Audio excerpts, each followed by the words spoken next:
अक्षर भारती मराठी या पाठ्यपुस्तकातील डॉक्टर रघुनाथ माशेलकर यांनी लिहिलेला ऊर्जा शक्तीचा जागर या पाठाचा पुढचा भाग आपण या ठिकाणी आज पाहतोय।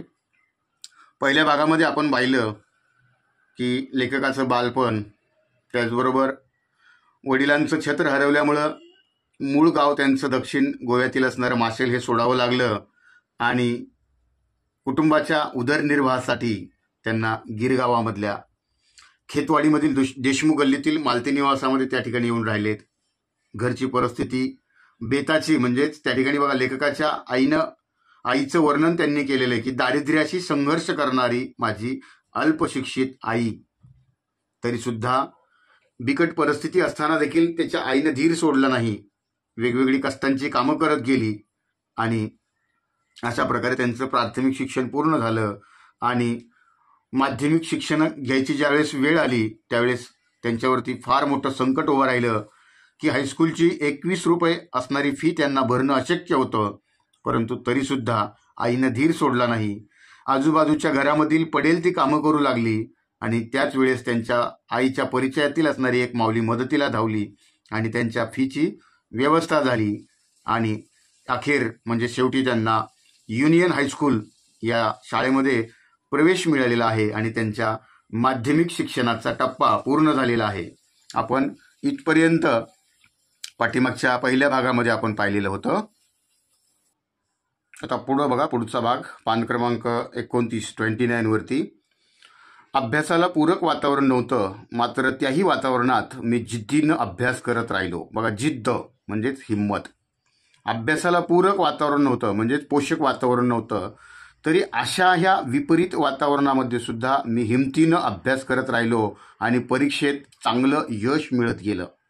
या युनियन हायस्कूलमधले शिक्षक त्यांची सेवाभावी वृत्ती विद्यार्थ्यांना शिकवताना त्यामध्ये त्यांचं स्वतःला झोकून देणं आणि निरपेक्ष भावनेनं केलेलं मार्गदर्शन यामुळे माझ्या केवळ शालेय अभ्यासाचा पाया पक्का झाला नाही असं नाही, तर आयुष्याचा पाया पक्का झाला। बघा, पाया म्हणजेच बेस, मूळ है ना, म्हणजे माझ्या आयुष्याचा म्हणजेच माझ्या जीवनाचा पाया पक्का झाला।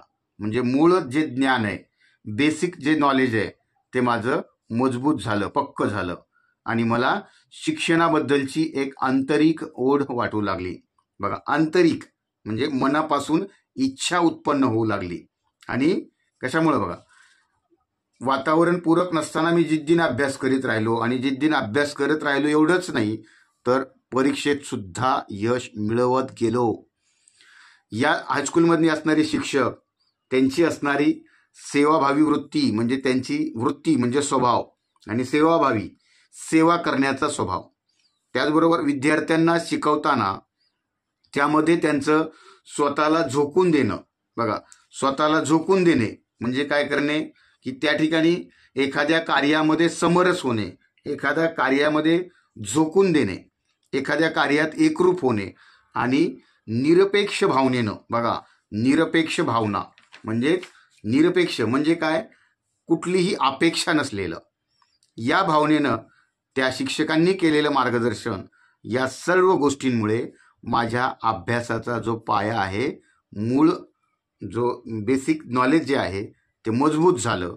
तर फक्त अभ्यासाचंच नाही, तर माझ्या जीवनाचा, माझ्या आयुष्याचा पाया पक्का झाला। त्यामुळं मला आंतरिक ओढ वाटू लागली।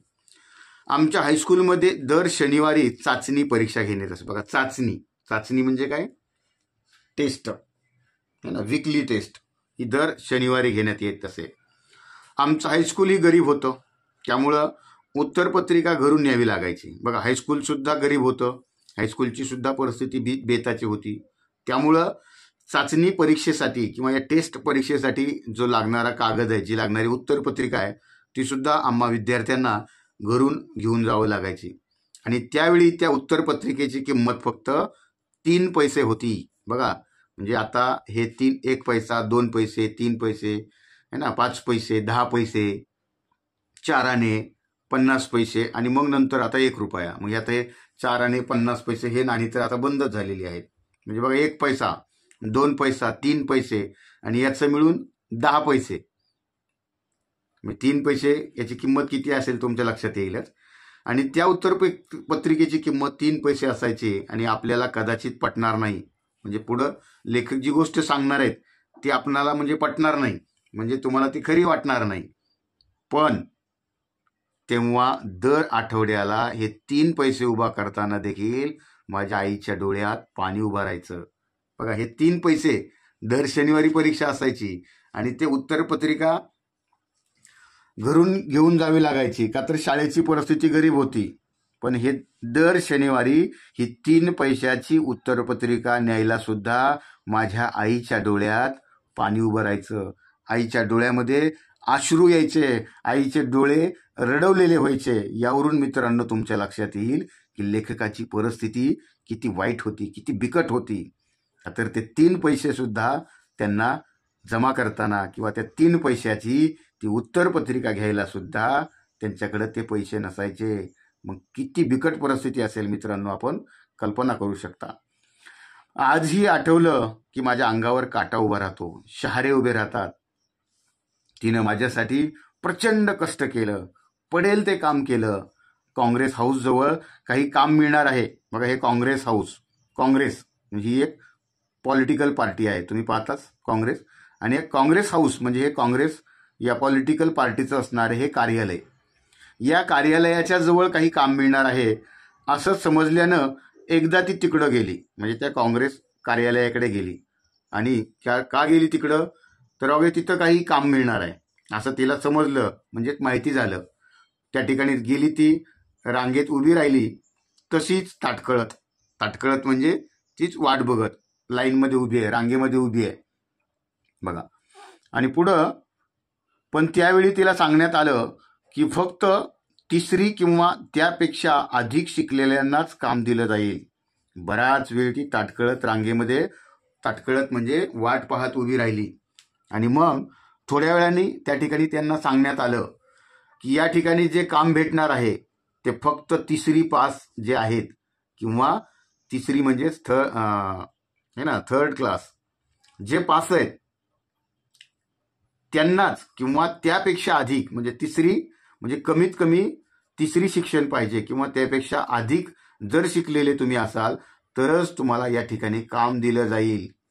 मग बघा, हे ऐकून अर्थातच ती नाराज झाली, का तर तिचं शिक्षण 3री पास सुद्धा नव्हतं. नाराज झाली. मग घराकडे मागं फिरली.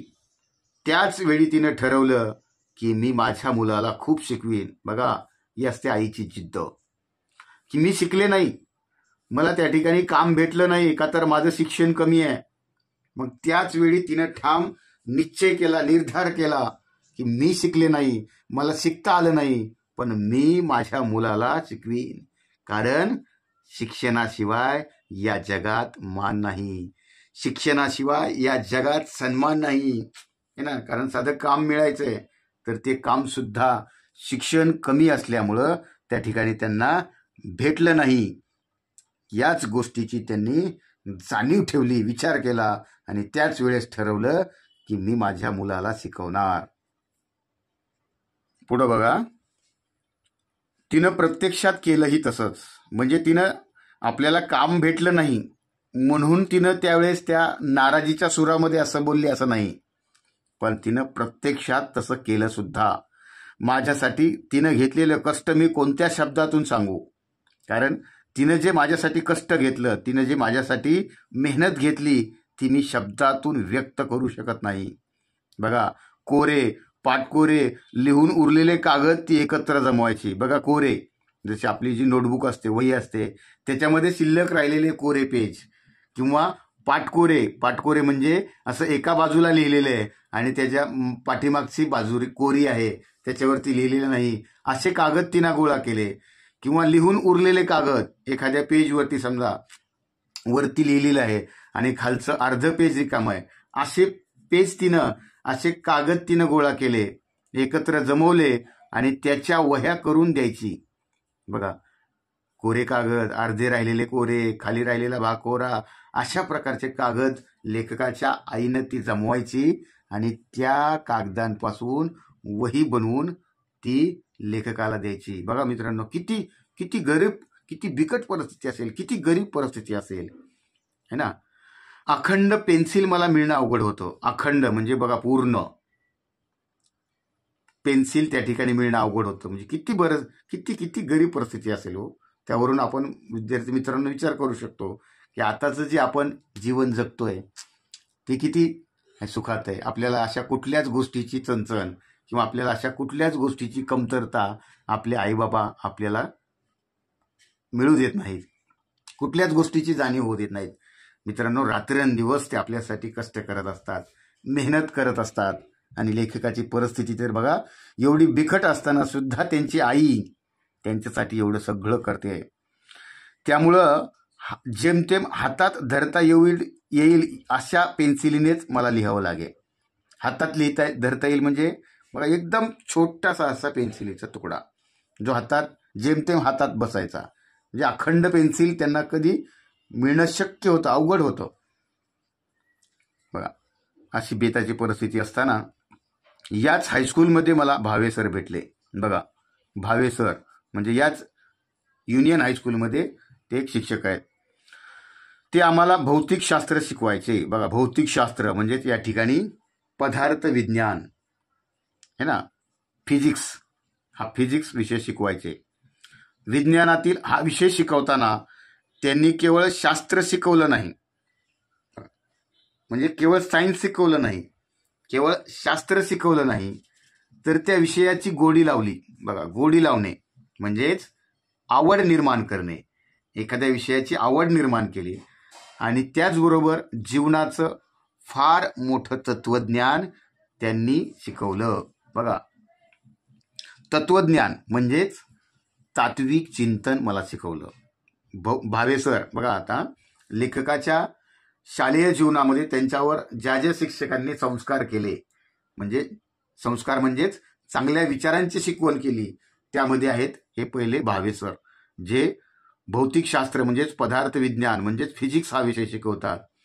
आणि हा जो विज्ञानातील विषय आहे, हा विषय शिकवताना त्यांनी आम्हाला केवळ फक्त शास्त्रच शिकवलं नाही, तर त्यांनी आम्हाला त्या विषयाची गोडी लावली, त्या विषयाची त्यांनी आम्हाला आवड निर्माण केली आणि फार मोठं जीवनाचं तत्वज्ञान त्यांनी आम्हाला शिकवलं. पुढे बघा, एके दिवशी शाळेत असताना त्यांनी एक प्रयोग करून दाखवला. बघा प्रयोग केला आणि कोणता प्रयोग करून दाखवलाय बघा, भिंगाच्या साह्यानं सूर्यकिरणांची शक्ती कागदावर एकत्र केल्यास कागद जळतो हे त्यांनी दाखवलं. बघा जे तुम्ही भिंग माहीत असेल तुम्हाला, भिंग म्हणजे भिंग दोन प्रकारचं असतं, तर मी तुम्हाला मराठीतच वर्णन करतोय. म्हणजे भिंग ज्याला अंतर्गोल आणि बहिर्गोल असं दृश्य दाखवणारे, ज्याला इंग्लिशमध्ये लेन्स म्हणतात है ना, हे अंतर्गोल आणि बहिर्गोल हे दृश्य दाखवणारे हे भिंग. आणि ह्या भिंगाच्या साह्यानं जर सूर्याची किरणं आहेत आणि या सूर्याच्या किरणांची जी शक्ती आहे, जी ताकद आहे, ती जर एकवटली, एक केली, तर तुम्ही बघा प्रयोग करून बघितलेला आहे तुम्ही सगळ्यांनी. हा जर ते कागदावर एकत्र केली तर त्या ठिकाणी तो कागद जळतो, तो कागद पेट धरतो. बघा इथं तुम्हाला है ना चित्रामध्ये हा प्रयोग दिसतोय. हे यांच्या हातामध्ये असणारे हे भिंग आहे आणि या सूर्याची किरणं या भिंगावरती एकवटलेली आहेत आणि त्या ठिकाणी बघा या ठिकाणी कागद आहे खाली आणि त्या कागदाने पेट धरलेला आहे, तो कागद पेटलेला आहे. तर हे त्यांनी प्रत्यक्ष करून दाखवलं आणि माझ्याकडे बघून ते म्हणाले, माशेलकर तुम्ही तुमची ऊर्जा शक्ती एकत्र करा, काहीही जाळता येईल. बघा प्रत्यक्ष प्रयोग करून दाखवला आणि त्याच्याबरोबर त्यांनी जीवनाचं तत्वज्ञान शिकवलं. की त्यांनी या प्रयोगाच्या माध्यमातून प्रयोग तर दाखवला, परंतु एकीकडे त्यांनी मला एकाग्रतेचा मंत्र दिला आणि दुसरीकडे मला विज्ञान समजलं. एकाग्रता, बघा आपलं मन एका गोष्टीवरती लक्ष केंद्रित करणे म्हणजेच कॉन्सन्ट्रेशन. की तुम्ही जर तुमची ऊर्जा शक्ती, तुम्ही मन एकाग्र केलं तर कुठलीही गोष्ट अशक्य नाही. आणि हा मंत्र एकीकडे मला त्यांनी दिला आणि दुसरीकडे मला त्यांनी त्या ठिकाणी विज्ञान समजवलं. पुढे बघा, अभ्यासाचं फार मोठं तत्वज्ञान म्हणजेच तात्विक चिंतन मला भावे सरांच्या या शिकवणीतून गवसलं म्हणजे भेटलं. मिळालं त्यांना मी कसा विसरू शकेन, कारण त्यांना विसरणं अशक्य आहे. कारण मला या भावे सरांच्या शिकवणीतून आयुष्याचं फार मोठं तत्वज्ञान, जीवनाचं फार मोठं तत्वज्ञान मला त्या ठिकाणी मिळालेलं आहे, म्हणून मी त्यांना विसरू शकणार नाही.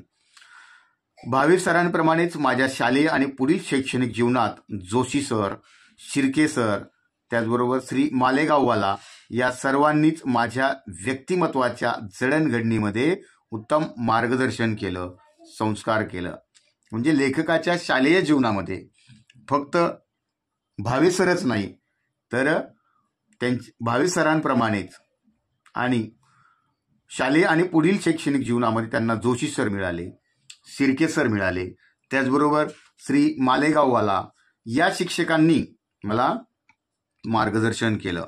मार्गदर्शन करणे म्हणजे काय करणे है ना, उपदेश करणे, एक योग्य मार्ग, एक योग्य रस्ता दाखवणे आहे ना, चांगले वाईट या गोष्टींची जाणीव करून देणे, योग्य दिशा दाखवणे. आणि त्यांनी माझ्यावरती चांगल्या विचारांची शिकवण केली, चांगले मला विचार दिले. असे हे Bhave sir, Joshi sir, Shirke sir आणि श्री मालेगाववाला सर यांनी माझ्या व्यक्तिमत्व विकासात, बघा पर्सनॅलिटी या माझ्यावरती जडणघडणीमध्ये यांनी मला उत्तम असं मार्गदर्शन केलं आणि माझ्यावरती योग्य असे संस्कार दिले. पुढं बघा, आयुष्याच्या उभारणीमध्ये मला याच शाळेनं आणि याच शिक्षकांनी भरपूर शिदोरी दिली. बघा, शिदोरी हा शब्द खरा तर जुना आहे. शिदोरी म्हणजे काय? शिदोरी म्हणजे आपण प्रवास करत असताना, प्रवासामध्ये आपण आपल्याबरोबर अन्नाचं गाठोडं घेऊन जातो. म्हणजे अन्न म्हणजेच आपल्याला त्या ठिकाणी लागणाऱ्या भाकरी, भाजी, पोळी, भाजी जे काही आहे घरामध्ये बनवलेले पदार्थ. तर हे प्रवासामध्ये आपल्याला प्रवास करताना ज्या ठिकाणी भूक लागेल त्या ठिकाणी त्यांची आवश्यकता लागली की आपण ते खाऊ शकतो. तसं पण आता या ठिकाणी ती शिदोरी नव्हे. म्हणजे या ठिकाणी शिदोरी या शब्दाचा अर्थ काय आहे तर अनुभवाचं गाठोडं, जे आयुष्यभरामध्ये त्यांच्या है ना जीवनाच्या उभारणीमध्ये, आयुष्याच्या उभारणीमध्ये त्या ठिकाणी मला या शाळेनं दिले. जशी प्रवासामध्ये ही शिदोरी आपल्याला भूक लागल्यानंतर खाण्यासाठी उपयोगाला येते, तशी त्यांनी मला माझ्या आयुष्याची शिदोरी दिली, जी मला आयुष्यभर उपयोगी होणार आहे. बघा, आयुष्य किंवा जीवन याच्याबद्दल, जीवनाबद्दल मी तुम्हाला या ठिकाणी 2 ओळी सांगू इच्छितो. बघा, नीट लक्ष देऊन आहे का. चालणारे 2 पाय किती विसंगत असतात. चालणारे 2 पाय किती विसंगत असतात. एक मागे असतो तर दुसरा पुढे असतो. एक मागे असतो तर दुसरा पुढे असतो. पुढच्याला अभिमान नसतो, मागच्याला अपमान नसतो. कारण त्यांना हे माहीत असतं, कारण क्षणात हे बदलणारं असतं. याचंच नाव जीवन असतं, याचंच नाव जीवन असतं. तर पुढं, संघर्षासाठी त्यांनी मला आत्मविश्वास मिळवून दिला, जगण्याचं भान दिलं. भान म्हणजेच जाणीव करून दिली. आजही फिरून ते शाळेचे दिवस आठवताना एकीकडे प्रचंड दारिद्र्याचा सामना करतानाचे क्षण न क्षण आठवतात. बघा, क्षण न क्षण म्हणजे प्रत्येक क्षण आठवतात. आणि त्याच वेळी माझी आई, माझे शिक्षक, माझी शाळा हे माझे संस्कार केंद्र.